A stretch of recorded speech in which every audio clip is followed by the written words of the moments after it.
taking a look at the general markets picture, we've seen the market trading in a very narrow range. If 10% is a narrow range, as you put it, taking a look at things now, where to from here on out in your books? Well, I think what we're seeing is a healthy consolidation, and it's a relatively high-level consolidation too, and I think that is important. What we need to see is, say the Aussie, it was up to 33,000, was down at 30,000 in March. The 10% range is reasonable if one considers how much it's gained over the past 6 months or so.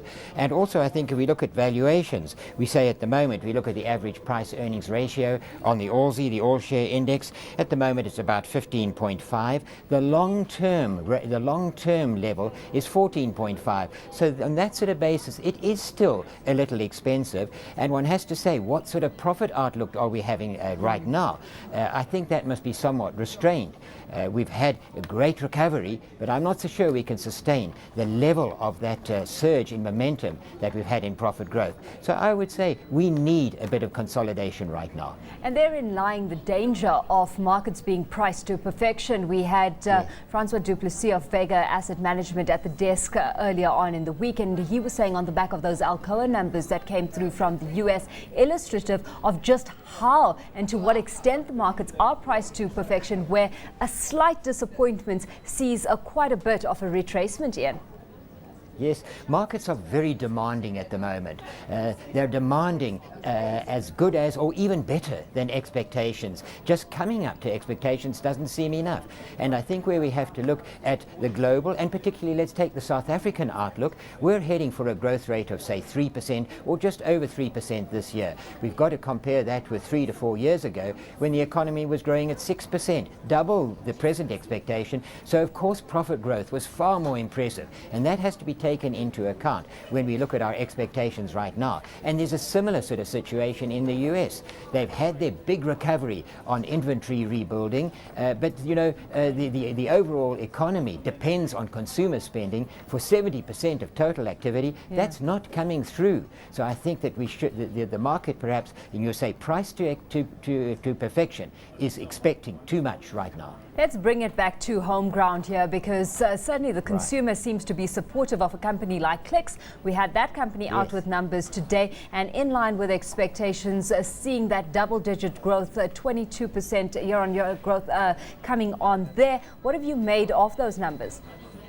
Well, very interesting to see total growth at 22%, but they're estimating growth for the year at 17%. So what we're looking at then is the first half has done very well indeed. They must be expecting the second half to be quite a lot less than that, to be less exciting, less vibrant. If we say that they're coming down from 22% for the first half to only 17% for the year, I think they have a good business model. The rollout of the dispensaries is certainly proving good, proving beneficial to them. And in addition, I think the like-for-like stores, their front office sales are doing very well. If we have to say that the Clicks brand is driving the group as a whole, margins are looking pretty healthy in their private label brand at about 32%. So yes, a good model, but maybe it's getting to what we call as optimal maturity. Don't expect the same level of excitement in the year ahead. That's exactly it, because we had traders at the desk this morning a bit concerned about that return on equity number sitting at 55% at this stage of the game, and worried about the sustainability of that. Absolutely, and I think that's quite right. On the present business model, they may sustain something close to that, but certainly they can't keep on growing at that sort of ROE. I think that's very unlikely. And it's come up quite a long way. Just last month, the stock was trading at 36 Rand. Now it's at 44 Rand. Our 12-month outlook is for another 3 Rand on that to say 47 Rand. And our retail analyst says, hey, that's enough. It's not that exciting looking ahead. Yes, at 36 Rand, it was a buy. Now we're a lot higher, 20% higher. That's enough, I think. Is it enough in the resources space? We've seen that resources sector pulling back on the fact that we've had those commodity prices pulling back slightly over the last couple of days. Your view and approach towards that segment of the market? Well, Alishia, the big growth sector to take up demand for the commodity sector has to be China and part of Southeast Asia, the cluster around China. And if they slow down, and that will slow down their demand for our base commodity exports, so then perhaps our resource sector won't look quite as bright.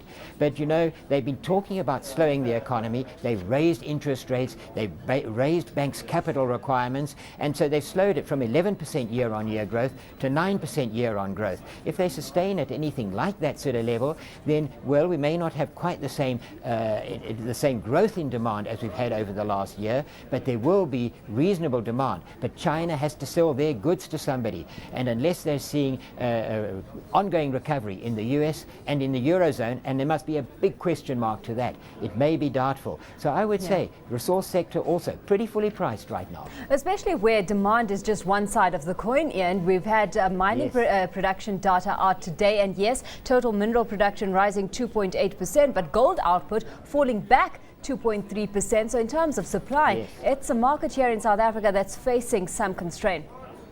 Sure. I think we can only define the gold industry as a sunset industry. You know, there are more mines moving into the marginal status. Those are the older mines, which many of our mines are, low grade, low reserves, high unit cost. And I think as that happens, we must see the gold sector being of lesser importance. And it's very difficult now to sink a new mine shaft down 3 or 4 kilometers below the ground. It's hugely expensive, and even the present gold price doesn't always justify new developments at that sort of level.